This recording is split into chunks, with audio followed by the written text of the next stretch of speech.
coaches.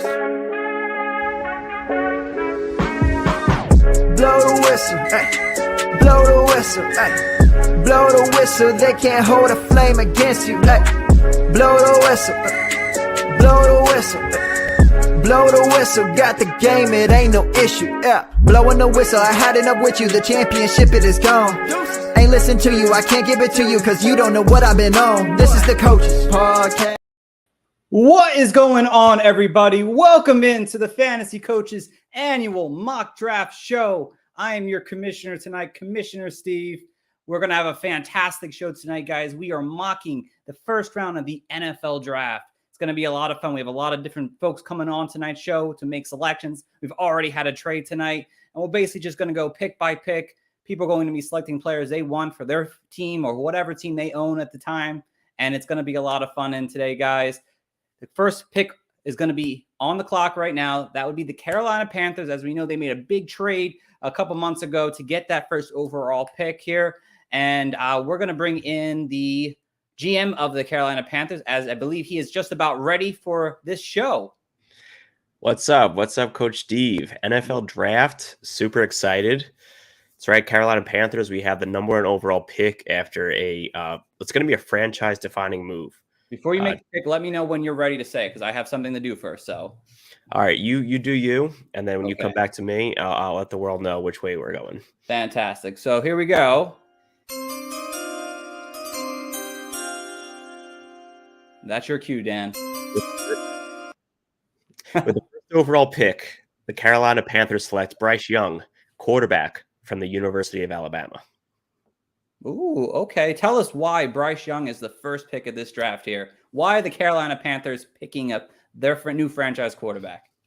So Bryce Young has been an amazing quarterback prospect all the way back to his high school days at Mater Dei, and he just hasn't really failed to meet expectations his entire career, whether it's his high school, college, all the way through. And I know the big knock on him right now is his stature and his size, but I hate to break it to you guys. He played in the SEC, which is basically the minor leagues for the NFL nowadays with the way defenses and offenses are built in that conference. I have every confidence that he can bring him in. We have a rising young offensive line. We have an explosive, hungry defense.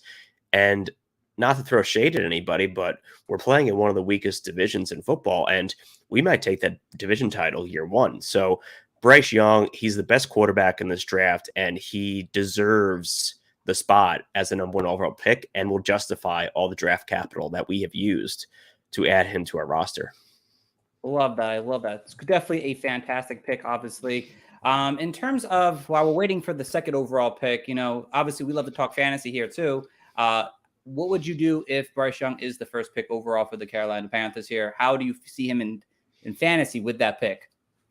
In fantasy, I still have to go Anthony Richardson as my top quarterback. The Konami code of the mobile athletic quarterback can't be beaten. Jalen Hurts, Josh Allen, Lamar Jackson. We've seen so many stereotypes win league titles. And as I was saying on the pre-draft stage with a couple of the other analysts, Bryce Young is my number one quarterback when it comes to the NFL, but Anthony Richardson is my number one quarterback when we're talking about fantasy football. And, there's got to be a difference between the two conversations. And I think each quarterback in each of those conversations is pretty clear in my books as far as where their rankings should be. Now, don't get me wrong. I don't hate Bryce Young as a fantasy option. I just think we're going to be seeing more of a low-end QB1, high-end QB2 Kirk Cousins type of fantasy output from Bryce Young and the Carolina Panthers. I love it. Love it a lot there. Dan, thanks for joining us. I'll leave you here in the chat. You can comment as we go forward here. Let's bring in the GM for the Houston Texans here. Recently hired GM for the Houston Texans. Took over the team tonight. And he's got a lot of shoes to fill at this point here. All right. Mike, what is going on? How are you? How are you feeling tonight? I am feeling great, and I'm ready to make this pick because I am glad the Carolina Panthers took who they took at number one because they left me the guy. Yep. Before you make your pick, I got to do the noise. It's iconic. Go for it. It's iconic here. So the Houston Texans pick is in. And what do we have here, GM Mike? All right. So with the second overall pick, the Houston Texans select quarterback Ohio State, C.J. Stroud. Ooh, I love it. C.J. Stroud, what a pick there. Tell us why you're happy he fell and why he was the right choice for the Houston Texans. I think that he is the number. I mean, he's a big quarterback. We like the fact that he's a bigger quarterback. He's got the arm. He's got the smarts. He comes from a school that he's thrown to good wide receivers, but I think we have what it takes in this team, and with our new coaching staff, he will be a perfect fit for the coaching staff and the team to grow. I love it. I love it here. Now, in terms of, let's go real quickly over to fantasy, obviously, because we love fantasy, obviously. How would you rate him, or how would you value him as a Houston Texan now in terms of fantasy? I have him as my number one coming into the draft. I understand why people have Anthony Richardson as their number one, and Anthony Richardson is close to my number one now, closer than he was. I still think C.J. Stroud is number one, and Anthony Richardson is my number two. All right. I love it. I love the pick there. Mike, you can hang around in the chat here for a little bit. Danny, you want to mention anything about this pick? You like it? No, I agree completely. And if we are just talking, real world NFL stuff, the one hiccup is that CJ Stroud is representative by the same agent that represents Deshaun Watson. I don't know how much of that bridge is actually burned, but I have to feel in a billion-dollar industry, that's something that can easily be swept under the rug. When you're talking about a talent like CJ Stroud, I don't think that's going to prevent the Texans from picking a player that's going to help their franchise so much. But I know it's something that most people will be mentioning if that pick were to come in on Thursday night, April 27th. All right. I love it. Love it. Love the content. All right, guys. Thank you so much. Again, you can hang around the chat here, and we will go over to the third overall pick in this draft. And it was the Arizona Cardinals, but they made a trade to go back. And the Las Vegas Raiders traded up here with a major pick here. The Raiders traded the 107, the 2023 second round pick, and the 2024 third round pick, not 23, third round pick for the Cardinals 103. So let's bring in the GM for the Las Vegas Raiders. Justin, what is going on?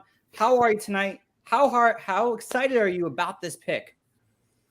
Oh, I was just excited to get the deal done. I thought I was going to have to give up 2 firsts. You came down with a reasonable deal. I still got you on that Las Vegas dinner, you know what I'm saying? We're going to go spending Mark Davis's money, But I am ecstatic about this pick. I knew these guys were going to take the 2 best quarterbacks, but secretly the best quarterback is about to be taken off. And I'll let you ring the bell. Thank you. Well, you got lucky because I made that trade with you and then I sold the franchise. So I'm getting a free dinner at the end of the day. So I'm pretty happy. And $6 billion. All right. So Las Vegas Raiders, the pick is in. And Justin, you can announce your pick. That's music to my ears. The pick is in. And the Las Vegas Raiders will be selecting Anthony Richardson, quarterback out of the University of Florida. I love it. What a fantastic upside quarterback with a big play arm. Why did you make this pick here for the Las Vegas Raiders? Why is your guys' new franchise quarterback? You know what? I'm kind of taking the whole thing with Pete Carroll. I don't want to be in this position 5 years down the line. I want to get my guy right now. I went out and I got Jimmy Garoppolo to make sure that this ship is sailed right and to teach this new captain of my ship how to run it. And here we go. We got Anthony Richardson. We got Devontae Adams. We got Hunter Renfrow. We got, Jacoby Myers. We got Josh Jacobs. This guy is getting the house. He's getting house money here. We're going to play it. We're going to put it all on black, and we're going to see if we can win a Super Bowl with this guy. I love it. Love it. I love it. And you guys talk to Jimmy G. Is he aware of what you guys did here? Is he mad? Did you talk to him at all? Just curious. I don't know if he's fully aware of the coincidence that he's been he's officially now a timed backup for a third round pick with a lot of upside. All right. Sounds like a familiar story. It might have happened to him once already, but I guess this is part of his career. Dan and Mike, any of you guys want to go a quick comment on this pick here? I I love the pick. The Raiders need to make a splash because if you look at the division they play in, Chiefs, Chargers, and whatever's going on with the Broncos. I saw the other day Russell Wilson flipped a golf cart on a golf course, so this offseason is not off to a great start for Mr. Dangerous. But in order to compete with Patrick Mahomes, Justin Herbert, the Raiders do need a difference maker, and Anthony Richardson, if he lands with the right coaching staff and with the right mentors, he can be that difference maker that can, regain that Raiders prestige that we saw, back in the 70s and the 80s. All right. Yeah, I completely agree. This is the pick to make, I think, wherever it ends up at 3, if it's not Arizona. I mean, perfect pick for the Raiders. All right. Well, then the pick is there, and Anthony Richardson is now a Las Vegas Raider. All right, Justin, you can hang in the chat or you can go if you'd like. It's up to you. But we are on to the 4th pick of this draft here. The Indianapolis Colts, ran by GM Scott. Love that. It's a nice tone to it. GM Scott. I love it. Scott, what is going on? Welcome to the show. How are you feeling about making a selection tonight? I'm feeling really good until the Raiders cut up to 3 and took Anthony Richardson. So, all right. Well, that would definitely, I'm sure that probably hurt you a little bit, but you have your pick though, right? Yes, I do. Yes, all right. Well, let me do my job here. All right. The Indianapolis Colts pick is in, and that pick is Scott. It'll be Will Levis from Kentucky, quarterback from Kentucky. All right. The Kentucky quarterback is off the board, going to Indianapolis. Was it the right move? Scott, tell us, why was Will Levis the pick for you guys here? Well, as you guys know, in the past, recent past, we've gone for veteran 1 year, 2 year stopgap measures, and that hasn't worked. So we're going to try to build through the draft this year. And if it wasn't Anthony Richardson, it would be Will Levis, who's gotten a lot of more talk in our building, in the Colts building, that he could be a good quarterback, for the future. And with us having the 4th pick and the top 3 being Richardson, Stroud, and Bryce Young, this only made a lot of sense for us to go after Will Levis. And it'll make Michael Pittman very happy to know he has a pocket passer that could get him the ball. So, yes, we all would love Michael Pittman to have an actual quarterback for once in a while here, not somebody who is over the age of 40. So I love it. All right, boys, rest of the group here. How do you guys feel about Will Levis heading to Indy? I think the Colts are kind of in a tough position right now. You're looking at Arizona so desperately trying to get at that 3 spot, which we saw happen tonight. And, if we're talking about the real life Colts, I don't know why they just don't go forward and send the 2/3 or whatever it's going to take to move from 4 to 3 and just, completely lock in that 3rd choice on quarterback. But that might also go back to the evaluation that the front office has on the quarterback class. And they may not be as high on some of these players as, people in this room right now are. I love Levis as a prospect. He is that, big quarterback that the Colts, typically love to bring in to run their franchise. So I think it's the right move, as far as the way this draft has broken down. Right. Indy needs a quarterback. I'm not the biggest Levis fan, but in this position, I don't know if Indianapolis has another option but I do agree with Dan where the best thing for them to do is to move up and go to 3 and not stay at 4. Yeah, I would have to concur with that. I think that the best move is going to be whoever ends up with the 3rd pick. I'm also with Mike on this one. I'm not the biggest Will Levis fan. I don't see him as a top 5 talent or even a top 10 talent, really. I think if you're going to start a new head coaching reign, it's almost like your ticker starts when you get your franchise quarterback. So you kind of want to get it right. And, just for me, I know the Colts are in dire need of getting Mr. Right because they've gone through Rivers and all these guys. But I think I would have maybe passed on it to get maybe more of a sure thing like a Will Anderson. All right. You guys heard it here. Will Levis to Indianapolis. Now, Scott, you can hang out if you'd like. If you need to go for a little bit, that's okay. But we are going on to the 5th pick. And the GM is already in here. He made a switch down the hall into the next room, even though it looks exactly the same here. And that will be because the Seattle Seahawks are on the clock now, thanks to the Denver Broncos, who made one of the worst trades in a while over the last offseason here. And Seattle benefited from it greatly Dan, you're back as the new GM for the Seattle Seahawks now. I don't know how you're handling multiple jobs, but you're doing it tonight. How you feeling? I'm good. I got the microphone, I got the phone, I got the headset. I'm all over the place. We're doing good, and we're ready to lock in this pick. The draft has fallen exactly how Seattle wants. So, Commissioner, ring that bell and let me tell you where we're going. All right. With the 5th pick, Seattle Seahawks select. With the 5th pick of the 2023 NFL Draft, the Seattle Seahawks select Will Anderson, outside linebacker from the University of Alabama. Seattle is through the roof with this selection of having 4 quarterbacks fall in front of them. The pivot point for me was honestly going to be, do I take the Jalen Carter risk, who is probably the best football player in this draft class if you ignore any off the field issues or, pre-draft training processes. So Will Anderson is, a tick below Jalen Carter for me, but he hasn't had all the, off the field stuff that has, been with Jalen Carter for the first few months. So Seattle Seahawks, one of our toughest areas last year was our pass rush. We ranked near the bottom of the league, and to get a young, high motor player that we could stick right on our defensive line and get some pressure is going to be a huge boon for what was a surprise playoff contender last year, and definitely is going to be one of the steps needed to get Seattle back to where they finished off the 2022 season. All right. Obviously, Will Anderson is a major defensive unit there. And you guys want to quickly comment on Will Anderson now on a Seattle Seahawks? I'll just say, slam dunk pick. That's all I got to say. Yeah, that'd be tremendous value to get him at 5 for sure. So I love it. Yeah, he's the one true can't miss player in this draft, and you got him at 5. Yeah, that's great. All right. I love it. All right. Let's bring some of the other GMs into the building because I know they seem to want to kind of come in and make these, these analysis here. So I'm going to bring in some of the other groupings here to the show. Welcome, boys. Thanks for your shit, I'm on screen. Yes, you're on screen now, Robbie. About goddamn time. Yes. So I appreciate you guys for coming in. I'll let you all make, analysis on each pick moving forward here now.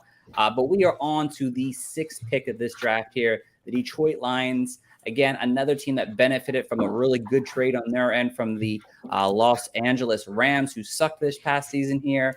GM Justin, you are also switching around, even though you have a Detroit Lions background once again. I guess you also forgot to switch your room here. But you were on the clock. Oh, no. Thinking of a different team. I'm sorry. You have the right background. I have the wrong analysis on that background you just made. But, yes, you are the Detroit Lions GM now, Justin. Tell me when your pick is ready here. I came prepared. I just ripped the sheet down. I love it. So let me do my thing. Oh, go ahead. I'm sorry. Oh, yes. Go ahead. I'm sorry. Let me hear that bell. With the 6th pick, the Detroit Lions are on the clock, and they are going to select Jalen motherfucking Carter. Let's go. You guys are giving me the best player possibly in the draft. I mean, I know Will Anderson is the can't miss player in my opinion, but this guy you were just talking about the Rams being the worst team. Now you put possibly the next Aaron Donald on the team that, got that pick. I love it. The Lions have been needing some more work on that defensive line that's just continuously progressing as they're getting more young talent on there. And now you got Aiden Hutchinson and Jalen Carter on one side, and you have a division that's really kind of crumbling. I love the Lions' chances, and I love our chances. I love the Lions' chances. I hate that Jalen fell to you, but I mean, if this is the way that things can shake out, it's a good. It's a sign of good things to come for you guys. So, bravo! All right, anyone appreciate it, Robbie. I love you. You already know. And I think this makes a lot of sense in the NFL draft for the Lions to take Carter in spite of the red flags, in spite of with risk, right? Because they did it last year. They went and they grabbed. Actually, I think did they trade up for Jameson Williams or no? It was but they still took a top 15 pick on Jameson Williams, knowing he might miss most of his rookie season anyway. So all to say, the Lions above all, value talent. They were so convinced in Jameson Williams' talent that they were going to take him regardless, and I'm sure they'll see Jalen Carter and be. And they moved on from Okuda as well, which was a detrimental decision that they needed to make. So I mean, moving on from Okuda, let's just keep piling onto this team. I know that Rum Boys, we lately we've been looking at a lot of the betting angles, but I mean, Kyle, what do you say that we start riding the Lions to maybe be plus 500 this year on the sports books to win the division? I don't want to. I'm not saying that on air. You're on air though. I mean, but let's put them to be over 500. Oh, over 500. Sure. I mean, were they were over 500 last year, weren't they? Yeah. Weren't they 9 and 8? Yeah. Seems so I think we can repeat this Lions bet, and I mean, with the pick that Justin just mentioned, I think that gives them the edge to be over 500. And you said it, I didn't say it, but maybe win the division. It's not bad money. Does feel like it is wide open for anyone to take in the NFC North. Hey, just to throw this in there, somebody cashed in on the Sacramento Kings winning the Pacific. I'm not talking about basketball right now, but shout out to my Lakers though. You see, I got the one button like my Cholos. Shout out to my Cholos, LA. What's good? Oh gosh. All right, boys. All right. Nice try, All right, let's get back to the draft here now. I love the NBA talk, obviously, but sorry. Wait until my Heat win, then I'll start talking about them. So I have money on your Heat. Next I have pick, money on your Heat. We are on the 107 now at this point. The Arizona Cardinals traded down. Kyle, you are the newly acquired GM that you spent $6 billion on to get this team after they already had traded down. You're on the clock here now. Were you surprised by the trade? So I thought I was the newly hired GM. I thought I was getting paid, not having to pay for this. But yeah, as the GM, I guess it's my time to make the selection. And before you do, well, okay, yeah, go ahead. I was going to talk a little bit. Sure. Love those chimes. Pick is in. So let me chime in here with a bit of a discussion, just, not colluding with the commissioner, but, in discussion a bit before with the commissioners, what was the purpose of trading down, right? Like from the Cardinals' perspective, obviously to acquire multiple picks. Is it also to address a position of need? And it would have probably been too early to hit that position of need at the third pick. So you trade down and you kind of get to the top of a tier where I think the obvious choices are all off the board and they can kind of go in any direction. But there are looking like 3 elite cornerbacks in this class that could all go top 10. And so the Cardinals trade to the perfect spot to take the best one, or at least what they evaluate to be the best one. It seems like Christian Gonzalez out of Oregon seems to be the one going at the top of a lot of mock drafts. I agree. That's the pick here. Christian Gonzalez to the Cardinals. And really quick, if you're in a league that is Dynasty IDP, please target Christian Gonzalez. Like, please don't pass that up. Like, I'm seeing too much in Dynasty rookie startups without even Christian Gonzalez having a landing spot where people are like just passing. Don't do that, please. Don't do that, guys. Come on. All right, Kyle, tell us why, though. Why this individual cornerback? Well, as the GM, I'm going to say, because my scouts told me. But just all to say, like, just grinding through like the mock draft data, it does look like he's consistently going in the top 10, never falling out whatsoever. So a lot of the experts that do these mock drafts seem to think he's the best one. And as a good GM, you don't necessarily go with everything you think, right? You've hired your scouts for a reason. Someone hired me to be the GM to listen to the scouts, so I'll listen to the scouts on that one. And my cousins went to Oregon, so I'm kind of a fan of the school. So go Oregon. I like their jerseys. Might as well take the player there. I like it. Does anyone else have a comment on that pick here before we get over to the next pick? I think it's a great pick. Like we were saying, pre-stream, the Cardinals, that roster it needs everything, so that puts you in the generous position as a general manager where you just take the best player on the board because he's going to start somewhere for you. And I agree that for me, it would be Gonzalez or Witherspoon right now for the Cardinals. So I would be happy with either player landing on the, in the black and red. Yeah, I agree. I mean, you got to take a freak athlete because you got to guard DK Metcalf. You got to guard Cooper Kupp. You got to guard Deebo Samuel. You got to guard these guys twice a year. You're going to need somebody who's a little extra special. And I think that's what Christian Gonzalez is. All right. I like it. Great selection there. But we are moving on to the 108. And our GM Dan is rushed off to another room here. It seems like now picking for the Atlanta Falcons here now at the 108. I'm sure they have a lot of needs. They've been working very hard on their defense this year. All right, Dan, let me do my thing, and you can announce your pick for the Atlanta Falcons. And the Atlanta Falcons are selecting. All right, are you guys ready for some spice in this draft? With the 8th pick of the 2023 NFL Draft, the Atlanta Falcons select Bijan Robinson, running back from the University of Texas. Wow. Now we have a draft show, everyone. Now all right, yeah. We have a draft show now because obviously it's been quite a while since we've seen a running back go top 10. I think it's Saquon Barkley, I believe, was the last one to go in the top 10, if I'm not yes. Here. Okay, but and that's what I was gonna say. So it's like me being that pick going that high is like me being a Lakers fan and saying that we're gonna be the first 7 seed to ever make it to the NBA Finals.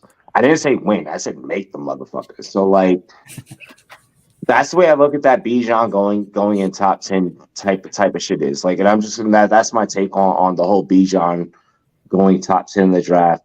If you're gonna bet that on a futures bet, I hope for anyone that places any bet, I hope that you hit it. But I mean, if you're placing that on the futures, I don't know a site that is. I don't think that Bijan goes in the top 10. I think you're just going to burn money. Right. I don't think he goes in the top 10, but if he does, it's going to be this pick.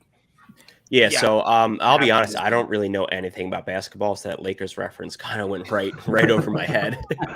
But let's go. The chat's going to get it. TikTok is going to get it when this is cut into a short. So anyway, so back to the Atlanta Falcons. So we have Arthur Smith there, who is allergic to passing the football, and they've invested so heavily in the defense through free agency so far. If you look at top 30 visits, they actually brought in Bijan. They brought in Christian Gonzalez, who went the pick before this. Now, listen, this is a show we're having fun. Do I think this actually happens? No, but I do think this is the first possible landing spot for Bijan. And I think with the type of offense Arthur Smith is trying to run in Atlanta, I think there is a good argument to make that it's a justifiable pick. I just personally question the running back market at the moment. I feel like the running back market, whether you're a veteran or a rookie, there's a lot of question marks more than dollar signs surrounding that market. I mean, I look at it as a stock that is mid. It can make you money, but it can also be a detriment to you. And I think that's why in the fantasy football landscape, we've seen a lot of people, especially in super flex leagues, shift towards going to get QBs early, shift towards going to get wide receivers early. I think that fantasy managers are realizing that the running back market is becoming barren, kind of like what the tight end market has reflected over the last 3 years. I think they're starting to realize that, and I think that real NFL GMs are starting to realize that. So I love it. It's a hot take. It's a hot take. Bijan top 10. Fuck landing spot. Bijan top 10 overall. It's a hot take, and I love that. That shit is clicks. That's views, bro. That's I love that. All right. I'm scared. I'm so scared. From a betting standpoint, I'm scared as fuck. So here would be my question on this pick. If Bijan is picked by the Falcons, does that mean that Cordarrelle Patterson becomes a slot receiver for them? No, he's actually going to play quarterback. That's the whole offense right there. Well, no, but no. He's going to be your first official flex player. You got Algier. I mean, yeah, that's my take. Is like it becomes a sharehold between Algier and Bijan. And then you're right. I mean, Patterson becomes more of a traditional slot. Yeah. And they figure out a way to then eventually move on past. Like you got to think about it like a game of chess. If you make that move, you're not drafting Bijan, and you're either A, splitting that backfield, or B, letting him just run with the whole like enchilada. And this running back landscape is hard to just navigate. To the point on Patterson, I think he's still a free agent, so he may not even be back with Atlanta, to be fair. Like, that could be... Didn't he sign a 2-year deal before last year, or was it just he signed a 2-year deal last year? Oh, okay. The commissioner he's back this year, so that's why I'm thinking he's every a slot transaction for them instead of a running back. All right. Anyone else want to comment on the Bijan pick real quick? I digress. Right. I think it makes sense that the team that passed on Justin Fields to take a tight end higher than a tight end's ever been drafted would also be the team to draft a running back in the top 10. So that logic tracks. Yeah.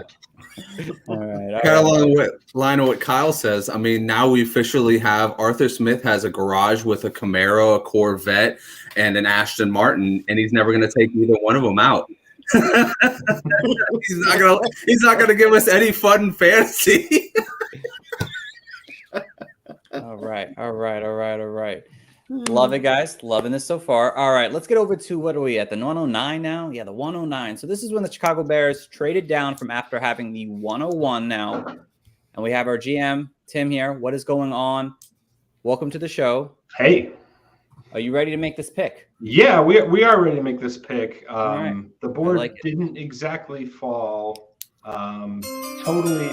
Oh, sorry, I was going to talk for a second. All right, I'm going to play it every time, no matter what happens. You're good. I'll interrupt You're you. good. I'm the commissioner.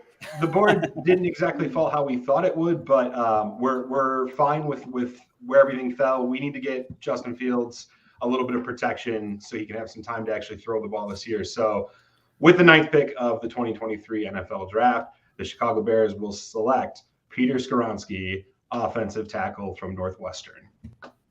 Wow. Okay. The big offensive lineman off the board here. Now, why? Why the offensive lineman here for you guys here at the 109? Yeah. So, I mean, the Bears probably, if the draft fell exactly like this, they're probably looking to trade back if they can. We had no takers at 109 here because there's probably 3 different tackles that the Bears like here around this area, but with nobody willing to trade up, they're going to go with the top guy on the board. Skoronski, there is worry about his reach, that he's got shorter arms than some of the other guys in the class, but he's probably the most technically sound of any of them, and the Bears need help across the entire offensive line. So if he busts as a tackle, you can still move him inside to a guard position and get value out of this pick. So the Bears need to give Justin Fields some time to throw the ball. While, you know, he had over 1,100 rushing yards last year and 8 rushing touchdowns, a lot of that was because his plays were breaking down constantly and he had to be mobile and do something with his feet. And if Fields is going to be the franchise quarterback of the future for the Bears, they need to protect him and they need to make sure he's not getting sacked over and over again every single game. So they went out and they made this trade from 1 to 9, and they got DJ Moore in that package. So they added a weapon already for Fields to throw the ball to. They traded what is now the 32nd pick of this draft to the Steelers last year to bring in Chase Claypool. So they're hoping they have weapons enough between those two, Kmet, Darnell Mooney, that Fields can find some connections, but he needs time to throw. So they need to find an offensive lineman here. Okay, all right, I like it. So really quick, I love my take really quick on that is I love the offensive lineman pick really fast. So all of my premium subscribers that try to bet the under on that Lakers game, I paid you back really quick. I just threw that deposit out there right now. But no, I love that finally we talk about an offensive lineman because I feel like that's a big piece that we've missed so far. So I love that. I just want to touch on that really quick. All right. Looks like we're okay. So we're going to move on to the 110, and that's the Philadelphia Eagles here. We have our GM Gladys. How are you? Welcome into the show. How's everything? Well, it was okay until fucking Atlanta took Bijan. Yes, then we started scrambling. It's all right. But you have a pick, though, correct? We have the pick. All right, let me do my thing, and you can now announce the Philadelphia Eagles pick. The Philadelphia Eagles will go with Lucas Van Ness, edge from Northwestern. All right. Brandon Graham is playing on a 1 year. We like the edge rushers. We like using the linebackers on the edge. We like hitting the quarterback. We like getting to them hard and fast. It's a contractual need more than we need them right now, but we are a little dense in the contractual part for our edge rushers. I like it. How do you guys feel about this pick? There's no hate. Yeah, I like it. I mean, they need some young talent to kind of infuse into their defense and offense line, so to speak. So it is a good Yeah, and the analysis behind the pick was thorough. There's no, I don't think there's really a rebuttal. Yeah, I think really the position is correct. It's basically which edge rusher do you like most? It seems like Van Ness lately in mocks has been getting traction as a top 10 pick. Early, like a couple months ago, he was kind of viewed as maybe a top 20 pick, borderline around there, but it seems like he's gaining a lot of traction. So it seems like it could be likely. Okay. I like it. I like it a lot. All right. So we are now on to the 111, and I don't have a GM for the 111. So, Dan, do you want to think on the spot here? Yeah, let's do it. Jahmyr Gibbs. No, just kidding. I thought you were serious. Let's fuck this whole show. I was like, yeah, just bang out all the running backs real fast. If you need like 30 seconds, you can get 30 seconds here real quick. No, I don't need 30 seconds. Oh, wait, hold on. We have the pick. I apologize. The GM did come back, but he's not in the room. But I do have the pick, so you don't have to make the pick, but you guys can talk about it. So the Tennessee Titans. You took Jahmyr Gibbs too? Yeah, he took Jahmyr Gibbs, really? You didn't play the chimes, Commissioner Coach. I'm hoping that this commissioner and this GM makes a pick that makes my pick easier when it comes to Washington. All right, so here we go for the Tennessee Titans. They will be selecting offensive tackler Paris Johnson, Ohio State. I was going to assume is that we obviously saw the Titans last year because I don't have a breakdown. I'm assuming the Titans, we saw that how bad their offensive line was last year with, just in general keeping the quarterback upright. Obviously, seeing Tannehill go down a lot, and Malik Willis did not really help in terms of having production back there. And of course, we want to continue to protect or help out Derrick Henry to find those open rushing lanes. That's what I'm guessing at why he made this pick, because he obviously hasn't told me yet. But how do you guys feel about this pick? Robbie, you seemed really hurt that this pick was selected. I'm assuming you guys are going this direction. No, I'm fine. I'm fine. I'm fine. Honestly, I was expecting a skill position to maybe go here. I'm good. I actually think the Titans are planning to take a tackle in the draft because they cut Taylor Lewan this offseason. That's been their franchise left tackle for a while. So they're going to have to rebuild and replenish that position. So between Skoronski and Johnson, I think they take whoever's available to them at 11. Right. How's everyone else feel about everything? You guys like this pick? Yeah, it's clear as day. Tennessee wants to run the ball 40, 45 times a game. So they need to beef up their offensive line as much as they can to do that with Derrick Henry. So, yeah, no qualms with this pick. They have no real holes on their defense. I mean, you could add an elite defender here, but it seems like you can also add an elite offensive lineman, and that's a much bigger position in need. Okay. All right. I like it. All right. Let's move on to the 112 here now. That would be the Houston Texans back on the clock after already selecting CJ Strauss at the 102. GM Mike, you're back on the clock now. Which direction are Houston taking now that they have their franchise quarterback? And before you make that selection, I will do my job.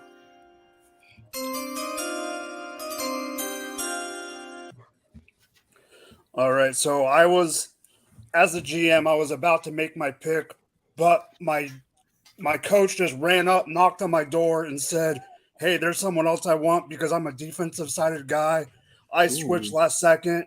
Give me Texas Tech, Tyree Wilson. Yeah, the fall finalizes.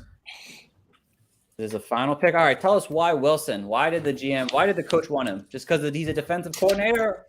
He's got his quarterback. He was looking at another guy, but when this guy fell this far, he could not pass it up. We needed a guy to help us on our defensive line, a young guy solidify that defensive line and help for the defense in the future. All right, I like it. All right, guys, how do you guys feel about this pick? Should have been another direction, maybe, or do you guys think this is okay? No, a wide receiver, I think, but one or the other for them. My thing is right now, as I await on the clock as a GM, there's so many options on the chessboard open. His pick just kind of scared me as to where I could go. So I'm just gonna sit silent. Yeah, it was one of two. Well, the New York Jets. I'll call. As I guess I'm the Packers GM and the Jets GM, so I can make this trade happen. The Jets are trading the 13th overall pick to the Green Bay Packers for Aaron Rodgers and the 73rd overall pick, whatever. The Packers third, because frankly, as a Packers fan, the track record of Brian Gutekunst and Packers third round picks is awful. Josiah DeGuara, who's basically the tight end. A fucking idiot, man. Can you make your pick already, Kyle? Yeah. Oh, I'm ready. Yeah. You gotta let me do my job before you start making picks, man. Oh, well, I'm explaining the trade first. Okay. What was the full package again? So it's just Rodgers and the Packers third this year is what the Jets are getting for the 13th overall. Plus 3 pounds of ayahuasca. That's not a bad deal, though. Like, I mean, have you ever done ayahuasca? No. Is it worth more than the third? I'm the wrong fantasy analyst for this podcast, clearly. Or you're the right one. Yeah, right. But yes, so the Green Bay Packers, now that Aaron Rodgers is traded away, the complaints of never giving him first-round receiver. Well, I mean, they won't give him a first-round receiver. They will give the new quarterback a first-round receiver, though. And sorry. I'm so excited because I really do want this to happen in real life. The Green Bay Packers select Jackson Smith-Njigba from Ohio State. Boom. Wide receiver. I have too many options open coming up for Washington. This is not cool. Why Smith-Njigba? Why is he the pick? Why are you guys finally taking a wide receiver for Jordan Love? Well, because unlike Aaron Rodgers, Jordan Love isn't an elite quarterback, so you need to surround him with as much talent as possible. And unlike Ted Thompson, who seemed to always be able to hit on second-round receivers, Gutekunst does not really hit on his mid-round receiver picks. So you just take the elite talent that is the best receiver in this draft. One of the numbers that I really like to look at is receiving yards per team pass attempt and looking at receivers' best seasons. And Jackson Smith-Njigba's, I believe it's a sophomore season, he had 3.26 receiving yards per team pass attempt. Among the top 20 receivers in this class, the only one who had a better individual season at any point in their career was Josh Downs. I believe his junior season, he had a ridiculous 3.53 receiving yards per team attempt. But all to say, Jackson Smith-Njigba did that again his sophomore season with Chris Olave and Garrett Wilson. So he would his ability to command even in that strong room. Going to the Packers, I think he steps in, and as much as I love Christian Watson, I think Jackson Smith-Njigba steps in as the alpha of this offense and Jordan Love's top target in his career. Look, JSN's landing spot literally does not fucking hold a bearing. Okay? First off, Ohio State just produces monster receivers, just like we expect LSU to give us DBs. Okay? There are certain schools that just do certain fucking things. With that being said and stated, Kyle, I love this. I fucking love this. JSN is probably Mike. You work on Run Boys with me. Would you say that might be my favorite receiver out of this class? Yeah, because he went to Ohio State. But I'm not an Ohio State fan. I fucking but you love I despise Ohio State. I despise Ohio State. Yeah, but dude, if this happens for the Packers, you're big time. You're colossal. You're Billboard top fucking 10. No matter, I don't care what comparison, what analogy you want to use, JSN is him. He is Hemi Neutron. He is Hemi Duncan. He is Hemi Turner. Good shit. I mean, that leaves, but that still leaves someone on the board for me, and I'm really torn. That's the ultimate. Aaron, screw you. We've never taken a wide receiver. Watch what we do this time. Yeah. But it's JSN after Phil. I understand that, but for years, Green Bay's had an opportunity to take all these talented wide receivers, and they haven't done it. And then the Packers do it to just smack the Chicago Bears in the face because that's Justin Fields' guy. Oh my god! Yeah, the psychology behind the move. So I think that the Jets GM might secretly have a Packers hat on because I don't think Aaron Rodgers in a third is going to be enough to get that pick. But yeah, that is a different shade of green. Is that yellow in there too? Look at the shirt. Just look at the shirt. Wasn't he the Arizona Cardinals GM too with the Green Bay Packers hat on as well? Does anyone else have a comment? Joe on Douglas on two different payrolls over here. I think we're good. I think we're good, I think right? it's a great pick for Green Bay. Yeah. I think it's an awesome pick. No one's arguing with that. Like, no one's arguing with that. To be fair, I think the more realistic outcome of the trade is trading for the Jets 24 first. It seems like that's probably how it's going to get done. Yeah. But like I said, we're having a bit of fun here today, aren't we? Yeah. Sure are. We sure are. To be fair. All right. I'm sure Bill Belichick would have tons of fun making this next pick to see this player fall. Going to, it seems like, because I thought there might be a trade, but there's not a trade. No, so Bill's stubborn. we're going over to the 114. New England Patriots are on the clock here now. Kyle, you are the GM for this team as well. You're going to have a lot of picks over the next few minutes here. All right. So before I let you make your pick, let me do what I got to do best here. All right, Kyle. And the New England Patriots select. Once all this happened and they saw who was available, Bill Belichick waddled up to the podium as fast as he could to get this in. The Patriots select, because we know his history of loving elite corners. The Patriots select Devon Witherspoon from Illinois, cornerback. All right. Kyle. I'm still alive. I do not like my draft board is looking so good for Washington. Kyle, why Witherspoon? Why is it just the big corner, physical cornerness?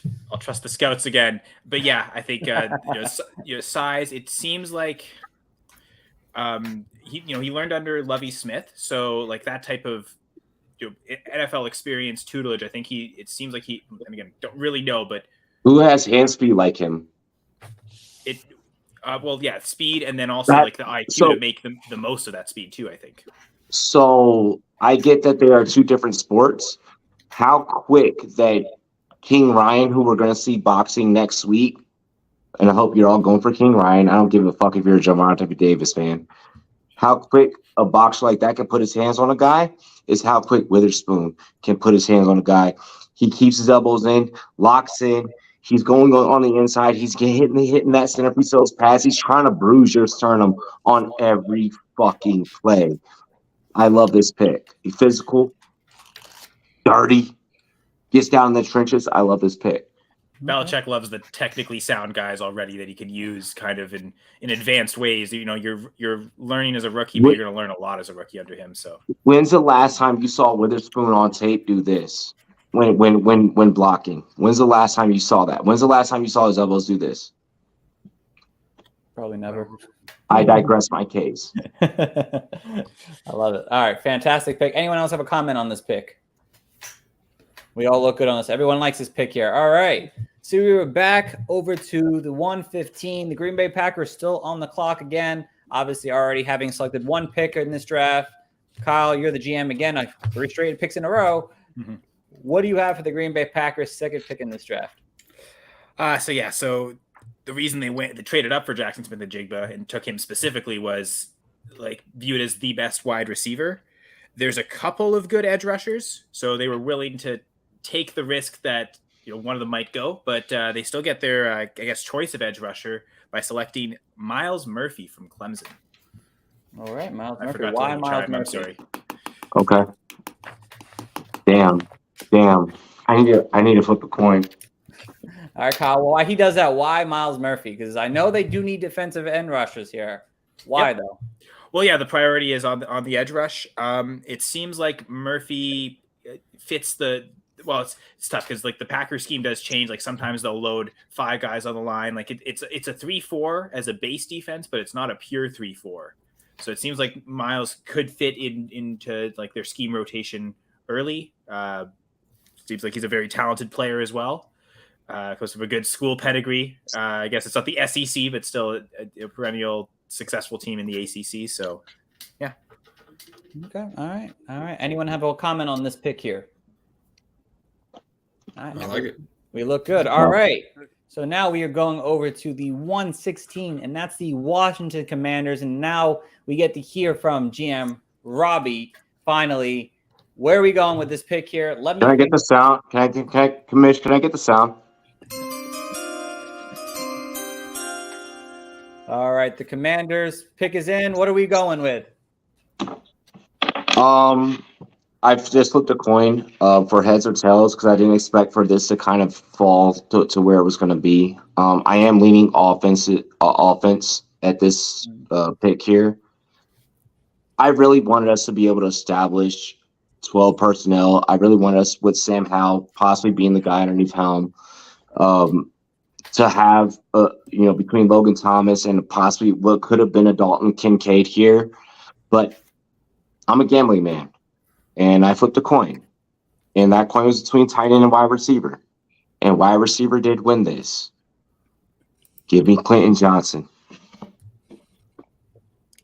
Hey, okay, Quentin Johnson. Why Quentin Johnson? Big body, big hands. Will.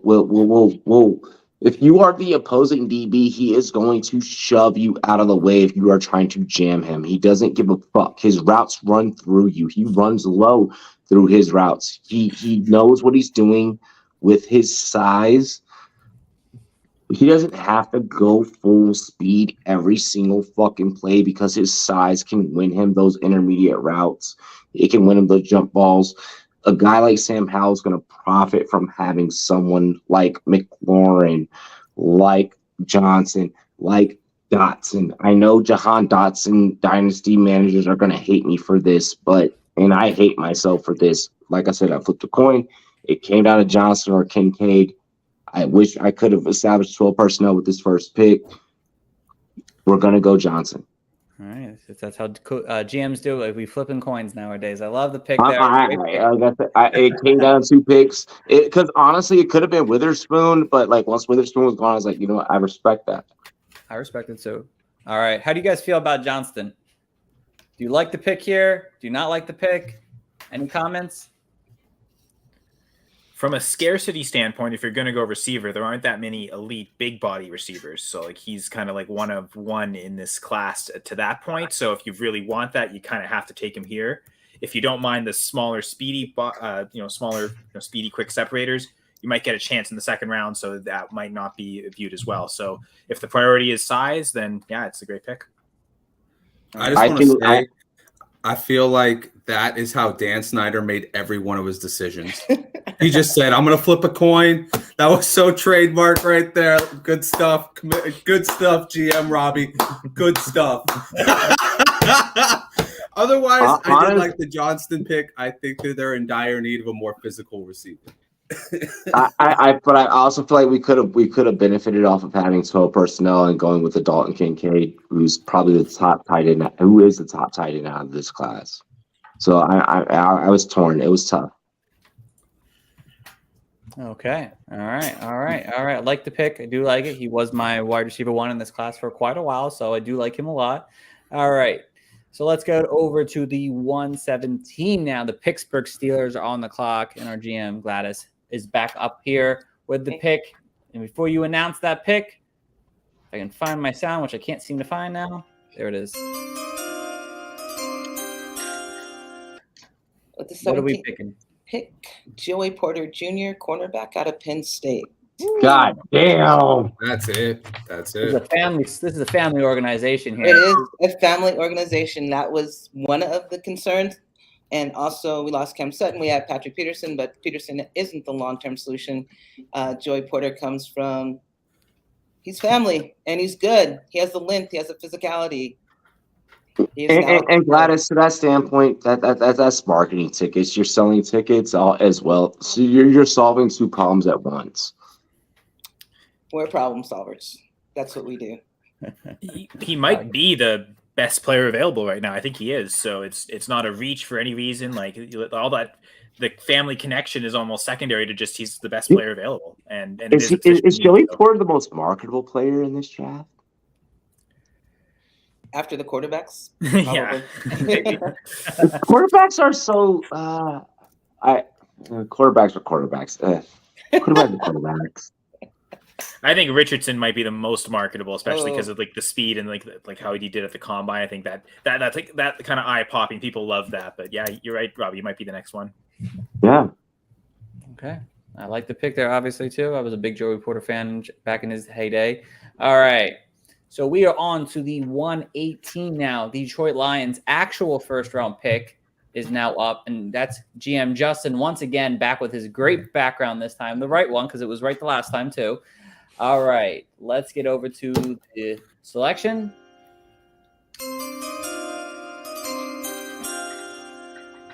All right, so I'm going to go with we need to replace a guy who was just starting to get good last year. His name was TJ Hawkinson. And I'm going to go with the best tight end as far as being a receiver in this draft, Dalton Utah Ute Kincaid. I'm not your friend no more. All right. I love this pick. Why Dalton Kincaid? I was just about to go to the group chat and try and trade for this. It's because he's just the most fluid route runner. I mean, as far as Michael Mayer goes, like, yeah, he's a little bit better of a blocker, but at the end of the day, this is an awesome offense that needs guys that are just going to be all over the field. This offense is going to be absolutely flatlining teams when you have to deal with Amon-Ra St. Brown, when you have to deal with Jameson Williams, when you have to deal with David Montgomery, you have to deal with DeAndre Swift, and then you have to deal with Dalton Kincaid. It's just going to be a very fun season to be a Detroit Lion fan. No, bro, I should have taken Kincaid. Fuck my life. Hey, we can still make a in-draft deal if you want. No, you could be. Hey, look, man, that's a damn good pick. Look, you don't need the superstar quarterback to win a Lombardi. You just need the guy to go out there and catch bodies. If you surround Jared Goff with the likes of the receivers that he's already established, but then you give him, like I said, I kind of shouted out Brock Wright, but then you give him Dalton Kincaid. This shit can become real dangerous real quick up in Detroit. Real dangerous. I think we're going to be betting a lot of overs on Detroit this year. I think we're going to be betting a lot of Detroit money line this year. How does everyone else feel about this pick here? How do you guys feel about the tight end going to Detroit there? Do you like it? Yeah. Yeah, it makes sense. Offensively, they really don't have any bigger needs on the offense. Their O-line is one of the best in the league. They've got good receivers already. They've already added to the running back room. So if you're going offense, it's that. I guess the question is the Lions' defense seems like it's their bigger weakness. But knowing that it's their second pick and they've already addressed defense with the first, I think you can afford to go with the tight end here of the offensive position in need. All right. I like it. All right. Over to the 19th pick. And we do have a trade. The Buffalo Bills are moving up, giving up the 27th, the 59th, and 130 to the Tampa Bay Buccaneers for their 19th pick. So the Buffalo Bills are now on the clock. And I believe that is where we at here. GM Tim, you're on the clock now. Why did you make this trade? And tell us, before you make a pick, tell us why you made this trade. Absolutely. So the Buffalo Bills have had this championship window open up the last few years, and they just haven't been able to get it over the top and get to the Super Bowl. They've had weapons on this team. They still have, obviously, Josh Allen, who any fantasy owner is going to know who that is. But they haven't been able to get themselves over the top of the Chiefs and the Bengals the last couple of years in the AFC. And with the window only open so much longer, they're going to make a move now and see if they can get themselves over the top in the 2023 season. So they're making this aggressive move now, and they're ready to make it. All right. Well.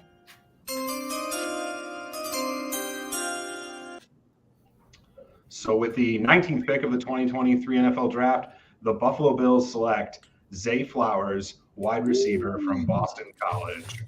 All right. Why Zay Flowers going to Buffalo? What about him did you guys like? So the Bills have had Stephon Diggs for several seasons now. He's a top wide receiver in the NFL, but they haven't been able to give him a complimentary wide receiver on that offense that can free him up a little bit more. They tried it out with Gabriel Davis for a while. There are a lot of fantasy stands of Gabriel Davis. They'll tell you that it's still working there, but they need to get another true wide receiver into that offense to free up Stephon Diggs and give Josh Allen another receiver to throw to and be able to spread it out across this offense. They've been very close the last couple of years. They were probably the betting favorites to win the Super Bowl last year, and they're hoping that this move is the one to get them over the top. They did have some players leave on defense, and their defensive coordinator is taking a year off, but they want to make sure that they can compete and stay up with the AFC talent that is on offense. So they are going to grab Zay Flowers. They're going to try to score 1,000,000 points a game and get themselves a Super Bowl title. How do you guys feel about it? I think that maybe could have waited on a Zay Flowers, but at the same time, Zay Flowers, in terms of best prospects with body control, he checks that box, and that's really what Buffalo needs, is a guy that can, at the top of the route, turn his body, go up there and get the contested catch, which is what I feel like they kind of already have with what they're developing with Shakur. So it's unique. I don't think that it was necessary. I think that Buffalo needs to lock down a very hard-pounding running back.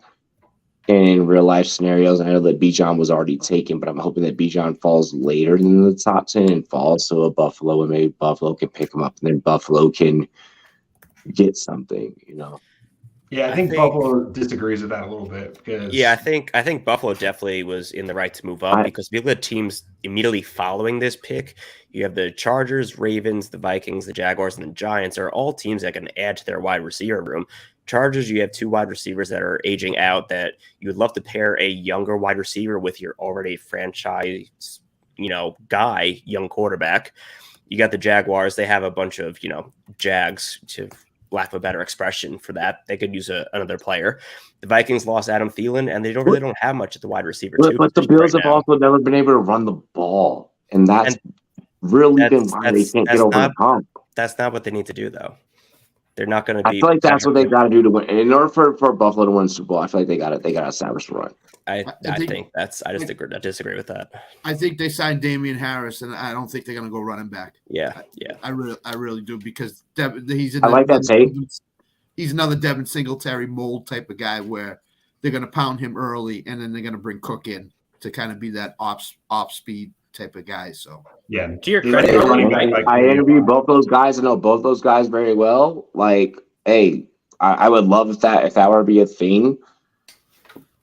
You got to go above and beyond if you're Buffalo. I could see Buffalo adding to running backs later. They did with the Singletary. They'll maybe take one in the 3rd or 4th round and make it a 3-way committee with those guys. Nyheim Hines still fits in. So just knowing how much they love to rotate, I don't see them spending the 1st round pick on a running back. They probably are more likely to take a receiver if they're going with the skill position player. Agreed. Is it just for real life betting? I wonder, does Buffalo address the offensive line in the 1st round? Because it does seem like there's still a couple of good offensive linemen available too. Right. There's a lot of great offensive linemen available, and I feel like there's probably going to be more offensive linemen taken than what we're projecting here on this show. Yeah, I think that's definitely a case, but I think Buffalo right now, they know they need that weapon to get over the top, and they're going to try to get value at the offensive line later in this draft in particular, because they're not going to find a top talent wide receiver in the 3rd, 4th, 5th round that they're going to love that can get them over the top right now. And that's what they need, is they need to win now. I want to think that Buffalo's going to go lineman in the 1st round and then maybe address receiver with maybe a Josh Downs in the 2nd round or something like that. Could you maybe see a 2nd round trade up being more likely than a 1st round trade up? Possibly, yeah. But to Tim's credit, though, like Zay Flowers being there does open things up for Stephon Diggs more and less attention on Gabe Davis. Like it does, allow Gabe Davis especially to be one-on-one a lot. Like that's a situation Buffalo loves to throw that him. And if Flowers is there, you really can't double too much. It sure does. I think they want Josh Allen running a little bit less than he has. But Buffalo has this unique way of opening up the slot through the passing game as well. Okay. So like that kind of also worries me, is where do more passes just kind of flood towards the slot? Maybe you don't need a Gabe Davis. Maybe you just go to offensive lineman early. Or I'm sorry, or Zay Flowers. I'm sorry, blah. Why I say Gabe? I don't know why I said Gabe Davis. Fuck. Anyway, guys, just before we go any further, I'm gonna head out now. This was a lot of fun. Thanks a lot, Commish Coach Steve, for inviting, and this is a fun time collaborating, guys. A lot of fun conversations. Thank you, Kyle. Appreciate it. Thanks, Kyle. Great picks as always. We'll talk soon. Kyle. Yeah, take care, everyone. Get the owners. Bye, Kyle. All right. Bye, Joe Douglas. All right. All right, guys. We are on to pick 20. And again, there has been another trade breaking news, Seattle is moving back while the Giants are moving up to 20, and Seattle is getting the 25th and 89th pick at this draft. That means the New York Giants are now on the clock. And Scott, you are the GM for the New York Giants here. It's about to make your pick.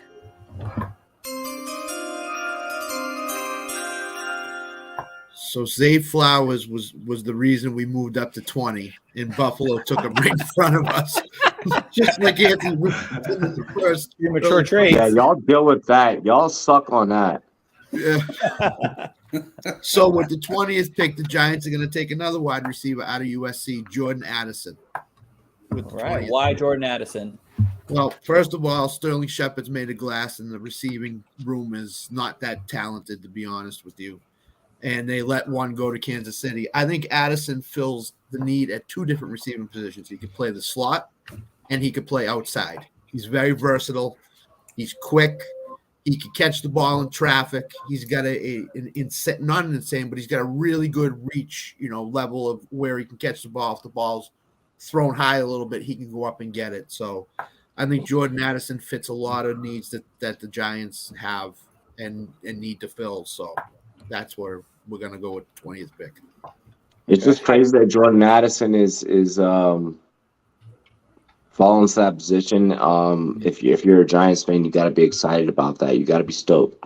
Yeah, you got away with the good one. Yeah, Addison is a great prospect, and last year unfortunately dealt with a number of injuries. But let's not forget he's only 2 years removed from being the best wide receiver in college football and elevating Kenny Pickett to a level where he was selected in the first round by the Pittsburgh Steelers. Obviously his pre-draft measurables haven't come in as ideal, but I mean, smaller wide receivers seems to be the way to go in the league right now. So I love the pick, and I would be super excited as a Giants fan to purchase my first Addison jersey the second I could. Fuck the Giants though still. Spoken like a true commander.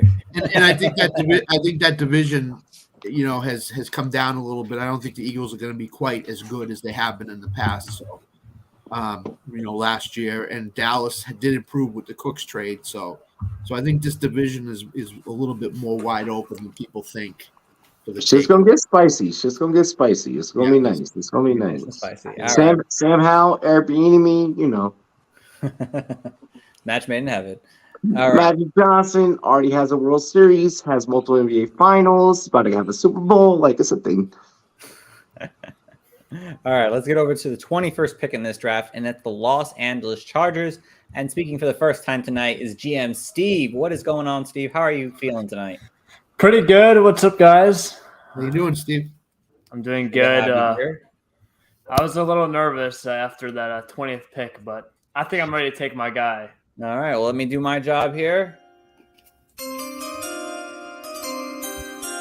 And the Los Angeles Chargers select Jalen Hyatt, wide receiver from the University of Tennessee. Ooh, okay. Why Jalen Hyatt to the Chargers? So he's a guy I've had my eyes on all draft, and I feel like he's definitely one of the best real-life receivers just because of that elite speed he brings. And NFL offensive coordinators are going to drool over that type of speed as it kind of just opens everything up in that offense, especially for an elite quarterback like Justin Herbert. And we saw last season, Keenan Allen and Mike Williams struggled to stay healthy. They're kind of aging out, so it makes sense to bring in a guy like Hyatt to help out that receiving core and also be a younger piece for that offense. And Herbert really needed the help as he's an elite talent, but he really struggled last year without having a true speedy wide receiver, it seemed like. Keenan Allen and Mike Williams don't really do that type of job. So I think it's a perfect fit for this Chargers scheme. Yeah, we've got called a perfect pick here. All right. Thank you, Peter. And how do you guys feel about this pick, Jalen Hyatt to the Chargers? Do you like it? Do you dislike it? The player profile matches the system, but it's a move to where I think the Chargers keep repeating the same shit over and over and over and over with this move because to Steve's point, you're working with trying replace Keenan Allen, who's getting older. Austin Eckler still hasn't gotten his shit worked out with the deal, and the business side of that. They haven't really tried testing out and promoting any of the younger running backs in that room either. You're still trying to figure out things that's high, and there's just so many question marks. I think that this team is starting to get more distant, more disconnected away from what can bring them a championship. The more and more that things kind of develop with their veteran leadership in the locker room. So you're really relying on the Hyatt pick to be a pick that can at least be a stabilizer in the wide receiver corps and eventually become a leader in the locker room to help guys become successful later on down the line. I think that this team is accepting its eventual fate. Let me ask you guys something for all of you. Do you think the Chargers hope Bijan Robinson is there at that pick? They better. I hope. They better. I was thinking about Bijan, to be honest, but I saw he went way earlier than that. So I don't think that Bijan in real life goes that. In real life, I don't think that happens. The running back market hasn't given us evidence of that. If that happens, everyone's draft board on this show is fucked for the most part, probably. But I don't. The running back market, in terms of veteran contracts, in terms of where rookies have been going in the last 5 to 6 years, it hasn't given us enough evidence to where we can go. We can play. I don't think you can head to the books and be like, Bijan top 10. Like, if you're placing that bet, you're placing it out of I'm hoping and I'm fucking praying that he does that. But I would place that bet just because the Eagles are in the top 10. Just because the Eagles at that point, I would see that being the pick. Yeah. But what about? I'm pretty sure Gladys was thinking about the amount. But what about the amount of defense? God damn it! What about the amount of defense that the Eagles lost? But they got 2 picks in this draft, in this first round, so they can go grab some help. And they haven't established what they have is what a lot of teams want is an established culture. So they definitely love to draft ahead of time and promote later. They'll build you and then promote you. And I feel like that's where our NFL is going. So it's tough. If the Chargers are hoping that Bijan is going to land there, based off what we're all doing here, we're all some very fucking brilliant minds. I've known a lot of you for a long time. We all follow each other. If Bijan goes in that top 10, I think the Chargers are fucked from their game. They have to move around chess pieces. Just because you guys keep talking about lines, but just to mention a line on DraftKings right now, Bijan top 10 is plus 175, which isn't out of the realm of possibilities. No, that's not. That's definitely not. That's solid. Yeah, they don't have an over-under set for him right now, but that's the one indicator we have of how the sportsbooks feel about Bijan's draft slot, and they give it what's that, a 45%, 40% implied probability that he's going to go in the top 10, which is I don't want to say likely, but the draft is a crapshoot at a certain point. That does seem like pretty good odds. And the running back is Rashad Penny right now. He's never stayed healthy, never. Yeah, never ever. Yeah. That's why I'm thinking that if Bijan gets past 10, he may go down to 21 to the Chargers. Maybe. I just don't. I worry about that. I mean, who's to say he gets past 11 at that point? I mean, the Bears are looking for a good running back too. They got to deal with Herbert. There's a lot. I mean, Bijan's one of those. I get what you're saying, Robbie. The market is down on him, but Bijan's one of those rare talents. This guy is literally probably the most hyped running back since generational. We're talking about generational. If he does get to around 20, even if Chargers don't take him, whatever, I think the team's going to trade up to get him. No matter, I don't think he's going to. It's going to be that in that range. The same way that we raved about Kyle Pitts. The same way that we raved about Kyle Pitts is going to. It can be that same thing, which is why it's super. The Bijan story is interesting within itself. I don't want to go too deep into that, but it's interesting within itself, and I love that that take was brought up by the homie Scott. Yeah, the team with the star on their helmet is the team that you'd be looking at if Bijan is still available around this slot to move up and get him. That's because it's the most Dallas thing that they would do. Yep. Headlines. Yep. We could have a whole show about BJ Robinson and where he would go, and I think we would do as much time as we're doing now, so I love it. All right, let's get over to the 22nd pick of this draft, and that's the Baltimore Ravens here. GM Gladys, back on the clock. Where are we going with Baltimore Ravens pick here?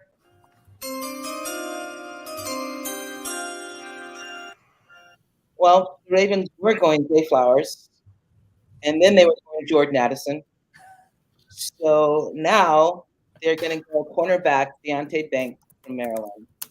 Okay. Like it. Banks, Like Maryland. it. I like it. Why Banks?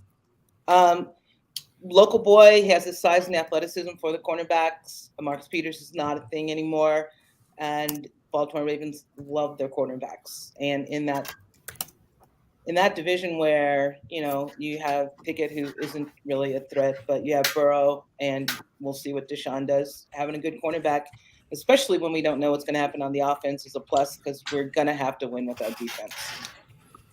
Yeah. I like it. He's a rangy guy. He's a rangy guy. He can stretch the field. Yeah. Long and lean. We like it. Great pick. Yeah, they need a cornerback to compete in that division with Burrow and Deshaun Watson possibly. So it's a good pick for the Ravens. Yeah, I agree with the pick. I did a mock this morning, and Banks on the Ravens was kind of like feels right, and it also matches exactly what they need. And we don't talk about it a lot, but local talents. Sometimes the franchises are more involved in the local colleges, and there's more intimate knowledge of those players, and being able to transfer them into your system is sometimes probably a little bit of a smoother transition as well. I'm in agreement with all these takes. All right. Let's move on to the 23rd pick here of this NFL draft, and it is the Minnesota Vikings. And we're back to GM Mike. Look at you, Mike. Look where that hat, Mike. Hey, Mike, how you feeling, baby? How you feeling, baby? I'm wearing it because it's purple. Yeah. I like it. No. Hey, Mike, how you feeling, bro? How you feeling? All right, Steve, set it up. All right. Fuck Memphis. All right, so since the Baltimore Ravens stole my pick right underneath my nose, the Minnesota Vikings take defensive lineman Kalaja Clancy out of Pittsburgh. Ooh, okay. Why Clancy? We need to revamp the defensive line after losing Tomlinson. I did want to go with DBs, but all the DBs I wanted were gone. Both of them, thanks to Gladys. But this is a perfect pick. It's the new type of smaller, quicker defensive lineman that can get in between the gaps, and I think this is perfect for what they're going against in the division. All right. How does everyone else feel about this pick? No qualms. No. Okay. And Commissioner Steve, just off the subject here, Miami just beat Milwaukee, so let's go. Let's go, Jimmy. My parlay is still alive, damn it. Let's get fucked up. Let's go Heat. All right. I'm sorry, no one heard that. YouTube TV. All right. Great pick there. Let's move on to the 24th pick, and that's the Jacksonville Jaguars. And I don't have my GM for the Jacksonville Jaguars, so does someone want to make this pick, Dan? Yeah, I could jump on it. Jahmyr Gibbs. Yeah. I was about to say, I mean, one hot second cover for me. Is it weird that a running back doesn't go in the late rounds? Like, could that be a thing in this draft? Like, a running back just doesn't go in the last 2 picks. I know Dan's looking at Hendon Hooker right now as quarterback. All right. Hooker could be iconic, though. Hooker could be iconic. Jacksonville has a decision. Hit the bell. All right. Jacksonville Jaguars select. With the 24th pick, the 2023 NFL Draft, the Jacksonville Jaguars select offensive tackle Darnell Wright from the University of Tennessee. Solid. Through this whole pre-draft process, Tennessee Volunteers have been kind of hard to assess for me. Just the way their offense operates is just so far removed from the way the NFL operates as a whole. But what you do see on tape is Darnell Wright going up 1-on-1 against some elite SEC edge defend competition and being able to hold his own. Jacksonville has realized that Trevor Lawrence is their future franchise quarterback after that playoff win this past season, and they must do everything in their power to put enough bodies around him to keep him upright, healthy, and performing at the pace that we saw last season. I know Jacksonville wasn't expecting to have a late first-round pick this year, but they are fortunate that an offensive tackle of this caliber is here for them. Protect Trevor Lawrence. Protect Trevor Lawrence and open up that pass game. That's it. Yeah, this is a great pick. I mean, we've only had a couple offensive linemen go off the board here, and so Jacksonville just kind of sitting there at 24 and letting one of the best talent offensive tackles in this draft. And he's the right tackle of this draft. This is definitely one that if the Bears were able to trade back from 9, they were looking at maybe in the late teens. So 24 is really great value here. So love that selection.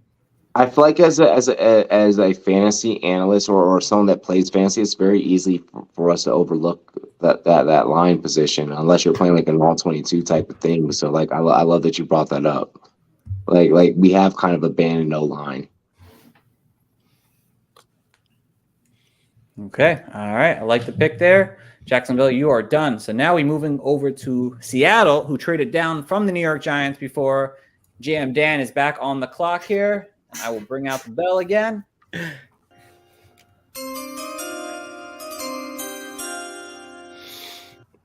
All right, with the 25th overall pick in the 2023 NFL Draft, the Seattle Seahawks select Nolan Smith, edge defender from the University of Georgia. One of the main pluses of having multiple first-round picks is you can take a little bit more of a risk with one of those picks.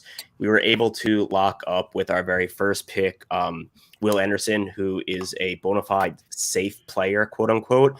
Nolan Smith may be the opposite of that. He is a very athletic player.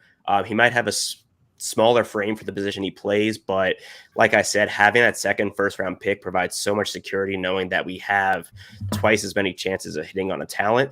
And if Nolan Smith does hit the ceiling that he can possibly hit with his athleticism, that's going to be an amazing duo for the next 4 years between the two of them. And then you throw on top, you have the fifth-year option at the edge defender position is such a value in today's salary cap league.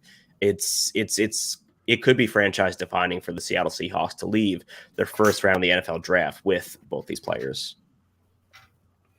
All right. How do we feel about this pick? Do we like this pick? Robbie, you seem to be excited about this pick.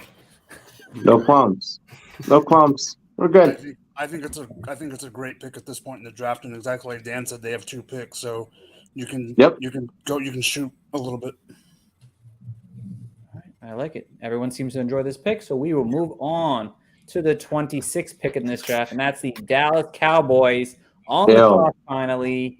And GM Dan, you seem to switch rooms once again here. I'm all over the place, Ty. All over the place. You're all over the place. You must be making a lot of money, man. And the Cowboys make the most fucked up pick you can. Select. All right, so we have Dallas here. So with a 26th overall pick in the NFL 2023 NFL Draft, the Dallas Cowboys select Brian Branch, safety from the University of Alabama. Brian Branch is extremely athletic, and he is fitting that mold of positionless football player that we see with, his teammate Micah Parsons, where he's just a plus level football player that you can plug into multiple positions. I've heard many people saying he can play slot corner, or he might even have the skills to play outside corner at the next level. And then you just have that thrown in addition that he was coached by Nick Saban, one of the best defensive back coaches in the country.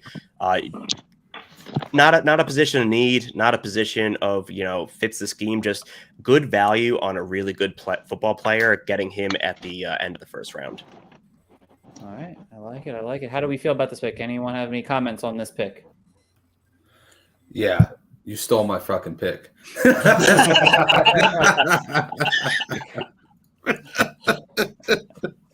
That sums it up. I love this pick. I think that he is a better version of what Jimmy Ward was years ago, in the sense that he can just play anywhere on the field. You can stick him back at safety. He can play 2 high safety. He can play up. He's just, like you said, he's positionless, and he's the type of guy that in that system where they'll just need him to probably play as a safety, he could just go out there and roam. And, he'll be able to help out Trayvon Diggs whenever he's missing his assignment or whenever he's biting too early. And he's a great tackler too. So this kind of feels like Derwin James to me. Like if you had a chance to go get Derwin James back in the draft, yeah, you'd go take it. So I 100% love this pick. All right. Good pick as always, Dan. And now we are on to the next pick of this draft, and that's the Tampa Bay Buccaneers, who traded down before with the Buffalo Bills. And, of course, once again, GM Dan, you are on the clock for the Tampa Bay Buccaneers. Which direction are we going to lean here? All right. So with the 27th overall pick in the 2023 NFL Draft, the Tampa Bay Buccaneers are going to select guard Osiris Torrance from the University of Florida. This Buccaneers roster, ever since the departure of Tom Brady, it kind of has to be pulled down to the studs. You're going to build around Tristan Wirfs. You need to bring in more offensive line talent around him. Guard is a position that's generally been devalued in the NFL Draft, but I feel part of trading back with Buffalo was, we can justify a little bit more taking a guard at 27 than we could have up at 19. We gained more draft capital to help further build out that roster. And, unfortunately, we're out of the quarterback market this year. We just finished way too good. But I have a strong feeling that a Baker Mayfield or Kyle Trask-led Tampa Bay Buccaneers is going to be in that Caleb Williams or Drake May competition in the 2024 draft. So why not bring in some offensive linemen and start building that wall in front of what might be your next franchise quarterback? Because that guy, he's not on the roster right now. I don't disagree. No. That was great justification. All right. Because what else are you going to do? That's true. Like you're literally starting from the bottom and rebuilding. You invested really hard. You went. You got the guys to get you a championship. Yeah. No, that works. No, that works. All right. Everyone else seems to be okay with this. Oh yeah. Yep. All right. So we will move on to the 28th pick in this NFL draft, and that's the Cincinnati Bengals. And GM Gladys is back on the clock. It seems like you took every NFC North team at this point, it seems like. I did. So what are the Bengals going to do with this selection here?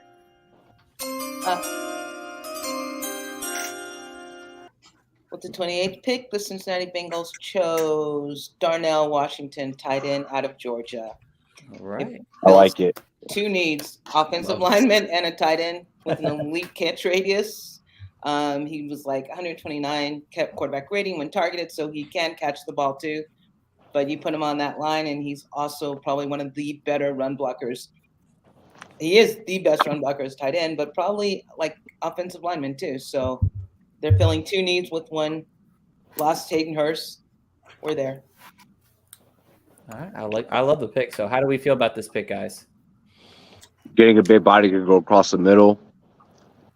Find a way to establish 12 personnel. I like it. Yeah, I love the pick also. And like Gladys already mentioned, according to PFF, Darnell Washington rated as like a top 10 tackle in the SEC last year, which is just insane, because then you go to the combine and you see some of those catch highlights, and he's basically a tackle with plus ability to be a weapon in the red zone. One of the things I loved is his route running is not like super refined, but when you're that size, all he has to do is just fade into the flat and boom, easy reception. I love the pick. Perfect compliment for that offense. I was hoping that Washington could have fell to like the 6th round, and then like Washington could have maybe picked him up. So I love it. I think at this point in the first round, I think you're looking for guys that can hit in a major upside way. And I think this guy can hit in a major up. Plus, you need the tight end position too. For sure. And Cincinnati's in the same boat, kind of like where I was picking with Buffalo. It's they're there. I mean, they lost the Super Bowl 2 years ago. They were a Final Four team last year. Like they are right on the verge of maybe getting over the top. You have some extra blocking. If your offensive line is improved and Washington is going to improve that being a 6 tight end essentially, and you can keep Burrow off the ground, it's going to be really hard to stop that Bengals team. And if they had a little extra blocking, maybe that final drive of the Super Bowl, Aaron Donald doesn't end the game for them. And the Bengals were once a Super Bowl champion. So yeah, it's a great pick, Lavis. Thank you. All right, everyone seems to be fantastically good on this pick. I like it. All right, on to the 29th pick in this NFL draft, and we have a trade. The Detroit Lions decide to send the 45th pick, 81st, and the 2024 third-round pick for the Saints 29th and the 2024 fifth-round pick. All right, Detroit is on the clock. That means GM Justin is back once again on the clock here. Why did you make this pick?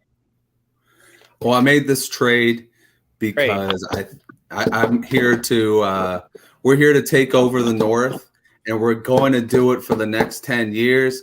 And the reason why is because I am going to draft quarterback Hendon Hooker out of Tennessee. You gotta wait, man. You gotta wait. You didn't hear the bell. All right, Seattle, you can now make your pick. Got to change the pick now. Violation. And now the Detroit Lions may make their pick.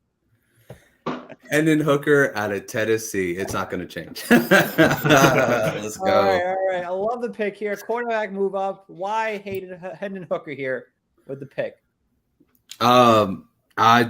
It's the value. He's a good quarterback. We can give him some time to heal up, just like we've done with Jameson Williams.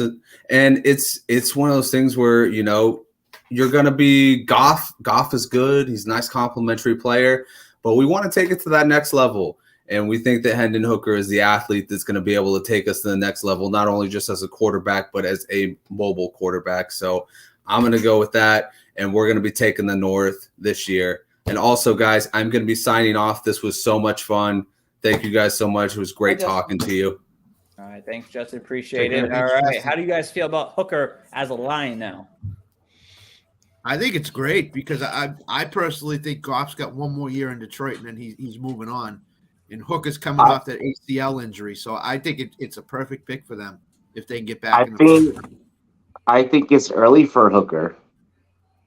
But you get that fifth round option. I think the fifth round option, I think, has got to be the reason, that you're coming I think someone's going to move into the top. I think someone's moving to the back end like they did for Lamar.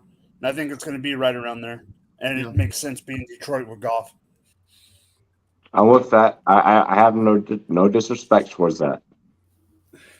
It's an interesting draft for Detroit for sure. I mean, they get Jalen Carter, then they get Dalton Kincaid, and then Hendon Hooker. So as far as like names, if you want a headline at the end of the first round, Detroit is going to be all over the newspapers everywhere. All right. So now we are on to the 30th pick of this NFL draft. That is the Philadelphia Eagles once again. And GM Gladys, you're back up on the clock with your second pick for the Eagles. Where are we heading in this direction here? Let me bring out my music.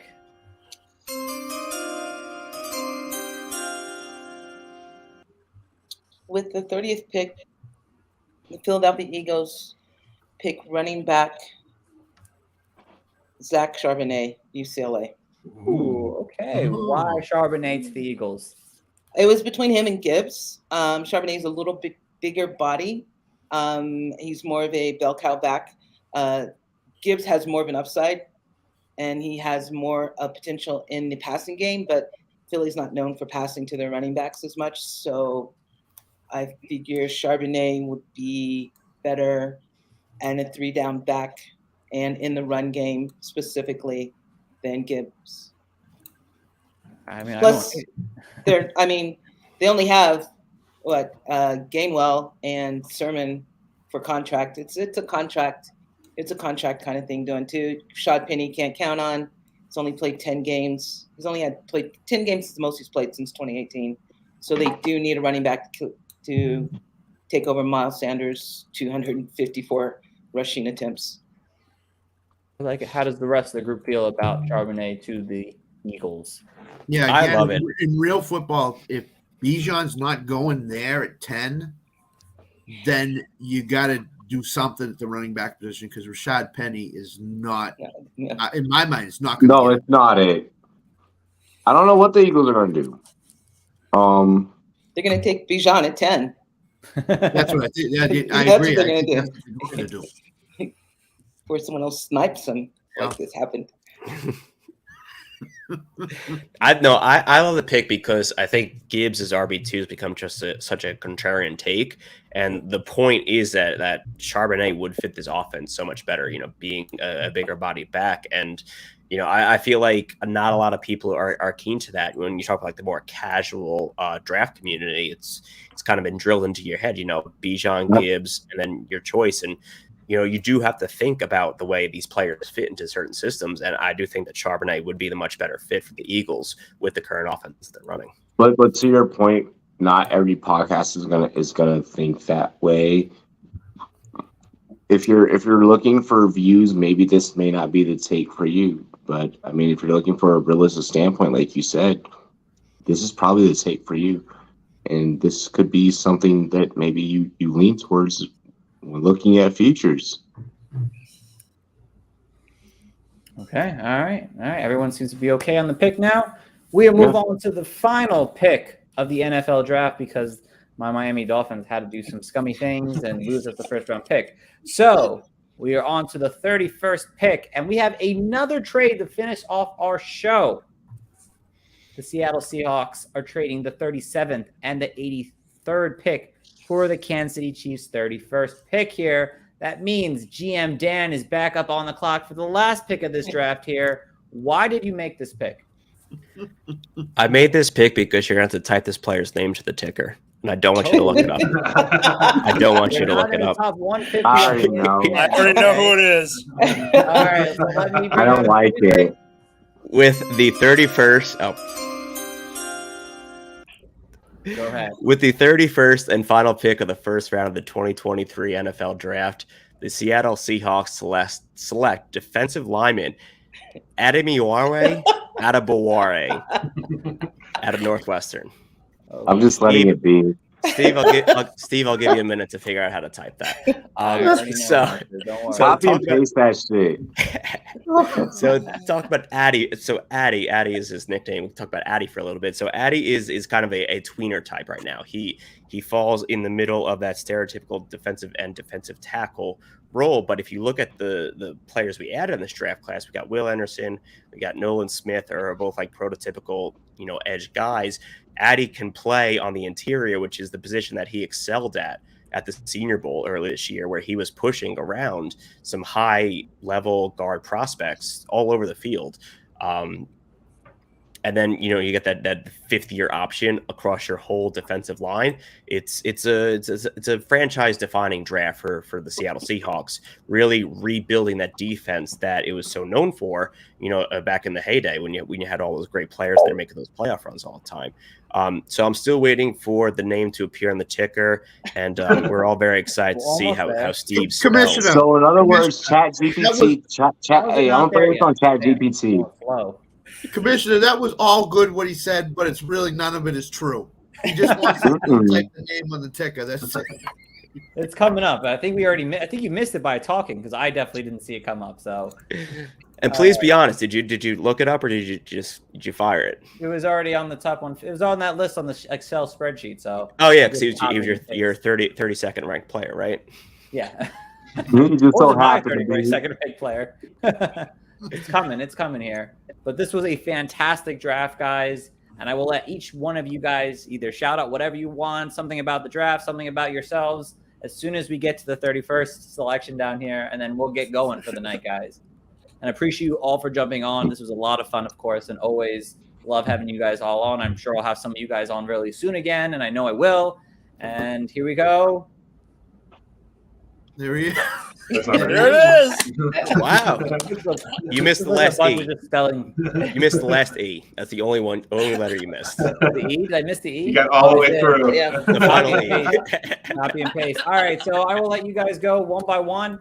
Say something, whatever y'all want about the draft, about yourselves, and we'll end the show. So whoever wants to go can go. All right, so I'll kick it off. draft night, nights 1 and 2, myself and Tim here actually will be hosting a live watch along show on the Dynasty Nerds YouTube channel. We'll be live 4 to 5 hours each night. We'll have a panel of guests. Steve will even be on one night. I'll have more spelling lessons for him during that stream as well. So just, if you guys are free, if you need a second monitor type of experience, feel free to come check us out on the Dynasty Nerds YouTube page that night. You guys, thank you so much. This has been fun. I appreciate each and every one of you, and I will see you all later. Have to go walk the dog. All right. Bye. Well, thank you. Take care. Bye, Gladys. And of course, thank you, and keep going. This is one of the nights I look forward to, doing this mock draft. So it's a lot of fun. Everybody's very knowledgeable of what they're doing. So, shout out to everybody that drafted and is here right now. You guys are smart. You guys know what you're doing, and it's a great night to do this. So, thank you, Scott. Appreciate it. Always jumping on. Love that. Yeah, this was a ton of fun. Like Dan said, I'm on the draft watch along on nights 1 and 2 on the Dynasty Nerds YouTube channel. We're just excited because this is. I'm speaking for Dan, but I know he's the same way. Like draft season's like my Christmas. I just love this season.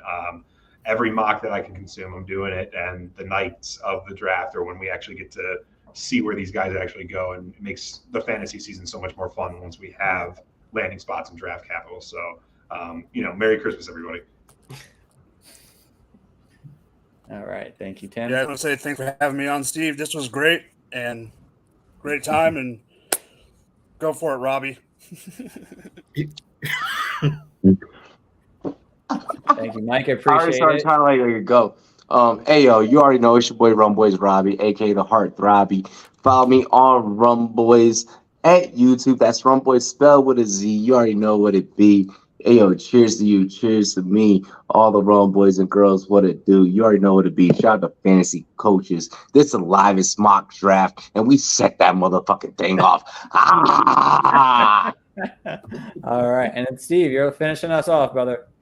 All right. I appreciate you guys having me on. It was a blast just kind of getting to make my pick and act as the Chargers GM because they're one of the teams I've been looking at most because they're really fantasy relevant with that Bijan or Jalen Hyatt type selection. But follow me on Twitter at SteveBreschFF.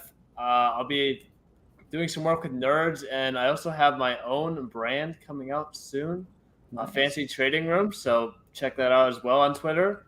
But yeah, thank you so much for having me. It was a blast. Absolutely, Steve. Absolutely. And again, I thank you all for tuning in once again. And thanks for everyone who came in and was a guest on our show tonight. We do appreciate it. We've had all these people on our shows before, so I love that you guys all be able to come on and do this once again. Cheers to that. Of course, guys, we'll be back tomorrow night talking tight ends, rookie tight ends, going down that list. Dan, yes, you'll be there, Dan. And we'll be getting ready sooner and sooner for this NFL draft. So thank you all for listening. Hopefully you guys enjoyed it. Tune in until next time, guys, and have a good